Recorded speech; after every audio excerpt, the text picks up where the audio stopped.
Hey everyone, it is the Millionaire Mommy. Welcome to another video.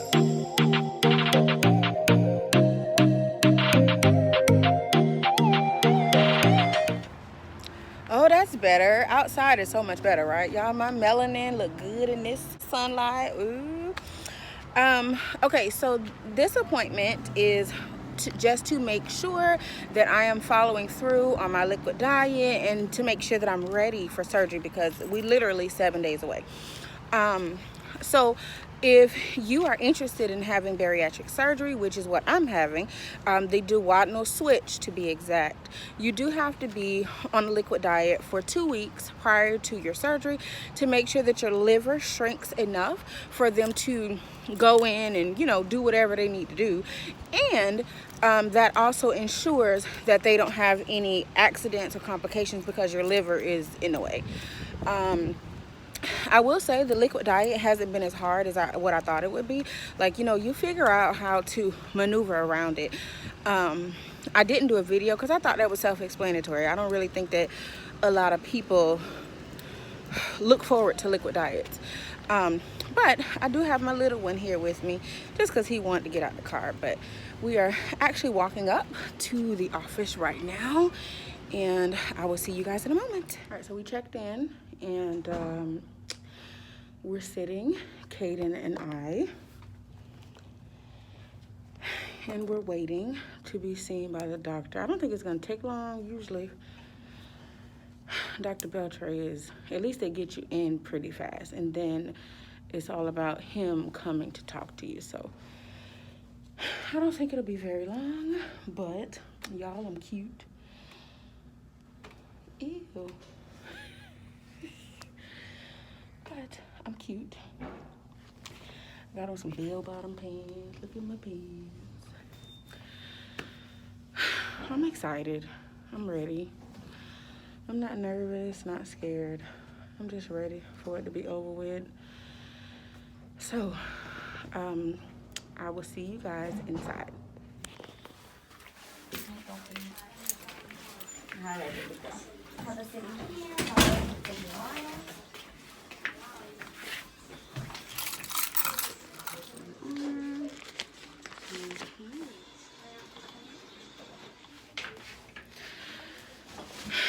All right, everybody, so we are in the office. Kaden and I made it through, the little triage, and I only went down 1 pound. What kind of mess is that? But anyways, we are here and we are in the office in the room or waiting room. Is this the room? The examination room, right? And we're waiting for the doctor to come in. Okay, honey, so we're going over that. We're gonna do the consent today. Okay. Okay, so this is your pre-admission testing. Okay, so on the 23rd, so Friday, at 9 a.m. Okay. Okay, that's for you to meet up with an anesthesiologist. They'll do your blood work and they'll do an EKG if they need to, and then they'll, okay? But instead of you having the pouch, you just have the sleeve. Okay. Okay, and then he's just gonna bring the intestine. I'm gonna connect the intestine to the sleeve. Oh, okay. Okay. That's So good. yes, yeah, That's a good explanation. yes. So then what's the reason for having the liquid diet? So the liquid diet is to decrease the size of the liver. The liver sits right on top of the stomach. When patients have weight issues, they tend to have a large liver or fatty liver. Okay. Usually, and the liver needs to be lifted. Can you push the button? Yes. You gonna push it? Push. What's button? No, this one. Look, down. So,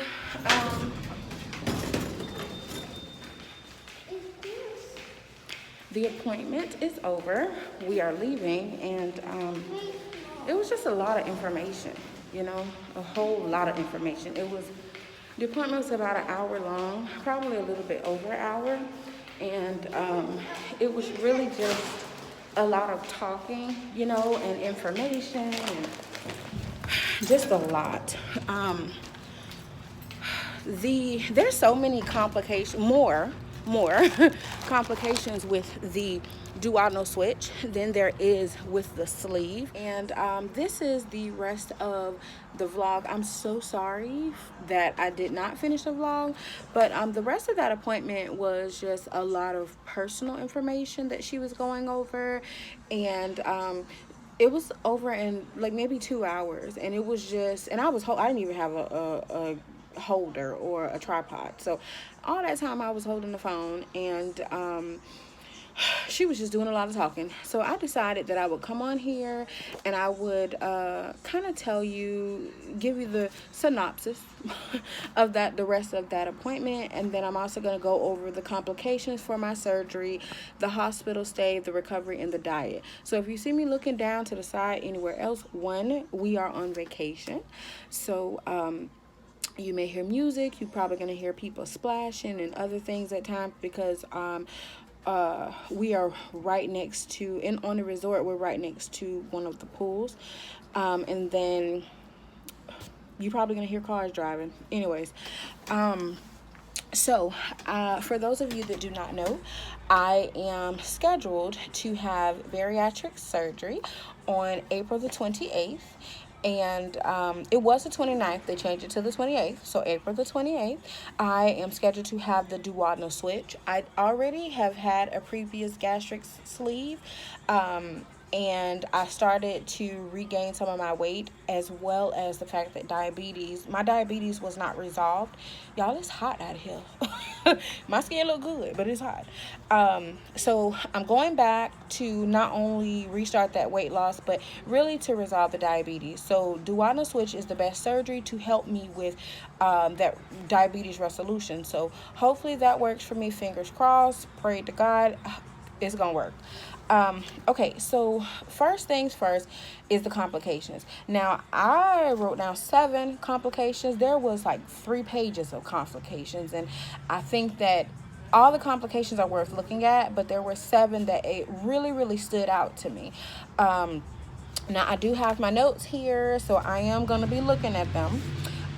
The first one was heart attack. Heart attack was the one that stood out the most, because after she explained all the work that your body has to go through after that surgery, it's kind of like that issue or complication I felt like would be the most apparent. So the duodenal switch is a bariatric surgery in which they put your stomach in the shape of, they cut your stomach into the shape of a banana, a small banana, and then they reroute your intestines. So they take your jejunum and your ileum, I believe they cut a portion of the jejunum, they connect it to the ileum, and then they connect it to another portion of the intestine. So basically what it is, you'll have two, it's going to form a Y shape. So one portion of your intestines is for gastric juices only, and then the other portion is for food, and then down here they will meet and they will come together and finish processing. And what that does is your food is going to go through you a lot faster, because it has less time, less feed, just it's gonna travel less through your body because they cut it. I hope I did okay with that explanation. But anyway, the first complication was heart attack, which, like I said, as a single mom, I thought was like the most extreme complication for me.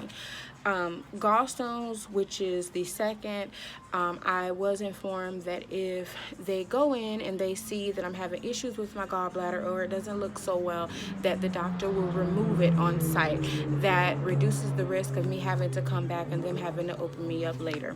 Hernias, ulcers, stomach perforation. So stomach perforation is where you develop a hole in your stomach or through your intestines due to, I'm guessing, those gastric juices, but it is basically, it's a hole. Bowel obstruction, I think we should know what bowel obstruction is, extreme fertility. So those are the complications that really stood out to me. number one was heart attack. I don't know why I put extreme fertility on the bottom, because I'm already fertile. So that is pretty scary in itself, that I may be even more fertile. Like, why would I be even more fertile? Anyway, okay, so moving on is my hospital stay. So I was told 24 hours. Within 24 hours, I would be released. And I don't necessarily know how true that is, because the first surgery I did stay, I want to say like 2 days, and then on the third day I was released. But it is supposed to be 24 hours to 3 days, or maybe 72 hours. And so that time frame is really dependent upon your condition, and if you need more help, or basically how things are going for you after your surgery. My recovery, so typically after 10 days I should be able to be back to normal activities, I was told. But they will send me home with drains, so I will have, I think, anywhere from 2 to 3 drains that is supposed to be draining all the excess fluid from maybe my intestines and my stomach. It's just to make sure that there's no buildup. So all of those drains will need to be removed. So I do have to come back 2 weeks post-op, which is 14 days, to get those removed. So until they're removed, you can't do very much. It's just really resting and light walking. No NSAIDs. So anything other than Tylenol, they restrict you from taking it, because I think it's the blood thing. Like, I don't know. Anyways, they restrict you from taking any other pain relievers other than NSAIDs. No, other than Tylenol. Any other pain relievers other than Tylenol is prohibited. Let's see. Okay, so last thing is my diet. So currently, right now, I think I did let you guys know that I am on a liquid diet. I've been on my liquid diet for almost 2 weeks now. And typically I do water, and I just lied to y'all, because I try not to do water. I mean, I don't get nothing else to eat. Like, I have nothing else to eat, so I don't want water. But I do drink protein shakes. Now, these are my favorite. I like these because they taste so much better than the Premier protein. A lot of people do Premier, and I understand why. Premier is more cost efficient than Atkins. These 4 bottles of this will cost me about $7. It's $5.48 at Walmart, plus tax. That's coming up to $7. And then if you go somewhere like Publix, it's $7.50, so close to $9 for 4 of them. If you get more than 4, which is, the largest pack is 15, that is $16 for 15, and they only come in 2 flavors, which is chocolate and vanilla. So you don't have a lot of options. It's not very cost efficient to have Atkins. But there are other options. Isopure is a really good option. I do Isopure. We are, like I said, on vacation, so we're away from home. I don't have all of the different protein that I would normally have at home. But Atkins, Isopure, Premier, there are a couple other ones. But anyway, anything protein is good. Water, any clear liquid. So you're supposed to be trying to stay away from sugar. So typically tea without sugar, or sugar-free. I can have sugar-free Jello, pudding, soups, broth. So I prefer like the cream of chicken. I went through all the soups that they had in the store, and cream of chicken was the best for me. I do dilute it or water it down, and then I typically don't eat or take out the chicken pieces. And then I'm allowed 1 small meal every day, and then 2 snacks. So my snack can be something small, like a side salad, any type of protein, which I've been eating fish, because fish it will digest easily. So usually anytime I'm eating something, it's something either vegetables or some type of fish, lean protein. And pretty much that's it. No carbs whatsoever. So I haven't had carbs in 2 weeks at this point. So pretty much that was the bulk of the appointment.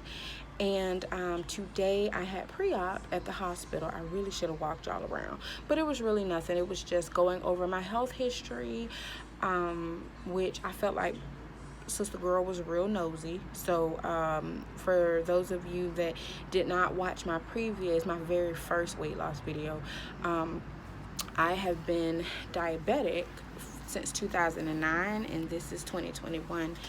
And I used to take all kind of medication, y'all. I used to take metformin, glimepiride, just whatever, anything diabetic related, you name it, insulin, everything. And with diet and exercise, I don't take any of those anymore, which is a wonderful thing, right? Well, she decided to just keep asking me why I don't take those medications. She said, I'm diabetic, you should be taking something. And her name was Judy. I just met Judy. Judy, don't judge me. That's honestly what I felt like telling Judy. Don't judge me. I don't take those anymore because I've done well with controlling, what I eat, monitoring, and exercising. So I don't have a need for those medicines, which is a blessing. The first time I did pre-op, everything in the book, like, they literally have categories: cardiovascular, gastrointestinal, endocrine. Like, they have different categories in which they ask you questions about. And the first time pre-op, I hit every one of those categories. Like, when I say every one of them categories, every one of the categories. I was either taking medicine for something in the categories, or I was, I had an issue. And this time around, I don't have that. I still have diabetes, but as far as medication, I don't have that. And that's a blessing for me. I think that that's a blessing. So, that was pretty much it. They did lab work, which was, my labs, my blood, and then that's pretty much it. I will be back. Now, you do have to have a COVID test, so I will take you guys with me in a couple days to get my COVID test. So we're gonna go get that COVID test in a couple days. And so I will see you guys when it's time to get that COVID test. So before I close out this video, I really just wanted to tell you guys, because some people are really harsh and negative about the fact that this is the route that, not me, but that some people choose. You don't always know what issues other people have, and because someone chose to do weight loss surgery doesn't mean that they're taking the easy way out. It doesn't mean that they're cheating or they didn't do all the work. This is a hard journey. Like, it's hard. And everything that a person that does not have a smaller stomach has to do, I have to do too. And sometimes I have to do way more. Just the fact that I am restricted on how much I can eat doesn't mean that I don't have any other, it makes it easy, is what I'm trying to say, because it doesn't. Everything that I do has to be calculated. It has to be weighed. I have to be mindful. My taste buds have changed, so things no longer taste the way that they used to, and so a lot of things change, and people don't really realize that. People just run their mouth, and they feel like because they have an opinion that they need to voice it, and that ain't true. So if you are thinking about bariatric surgery, I think it's a personal decision, but I think that you should really consider it. I think you should really look at videos, maybe, people like me or other people here on YouTube. You should reach out. If you're on Facebook or Instagram, reach out to some of those people, ask your questions, develop some relationships or friendships, and just so that way that you understand what you could possibly be getting yourself into. Because it's not just cut and dry. You got your stomach cut and now you get to eat less and you lose weight. That ain't it. But I think that you should consider it. If it's something that you really want to do to get that weight off, I think you should definitely do it. And for those that shame other people for making this decision, I don't think y'all should. My decision wasn't made because I wanted to look good, or I do want to look good. But my decision was made because my mom was diabetic, and she had a lot of complications, and I learned my really unhealthy habits from her. So I grew up doing the same thing that she did, and I taught my children to do those things. And it wasn't until I was really, really sick, I mean really, really sick, I couldn't feel my feet. I was 25 and I couldn't feel my feet. It wasn't until I had those issues or complications that I realized that I needed to do something different, because if I didn't, I would be like her and I would leave my children behind. So my mom died at a really young age, and it was due to her complications. And I don't want to be one of those people. So I decided to take my life into my hands. Prior to surgery, I did exercise, but I didn't have like a consistent regimen. And I also didn't know how to eat. It was just a lot of stuff that I didn't know. And I didn't know that I didn't know it, because I grew up like that. And I thought the way that I grew up was normal. Everybody did it. But anyways, I think that Blue, don't. It's the dog. Sorry, it's the dog. But I think that if you are considering it, if that's something that you're interested in, I definitely think that you should do it. I think that you should overlook any naysayers, any haters, anybody that's trying to deter you. If this is what you want to do, you have to do it for you. So don't pay attention to them, pay attention to you. Anyways, so I hope that I didn't do too much rambling, because I tend to talk a lot. And I hope that you guys have a great day. Please don't forget, if you want to follow me, because I am going to really try to be more consistent about posting my journey. It is Hey Millionaire Mommy on Instagram.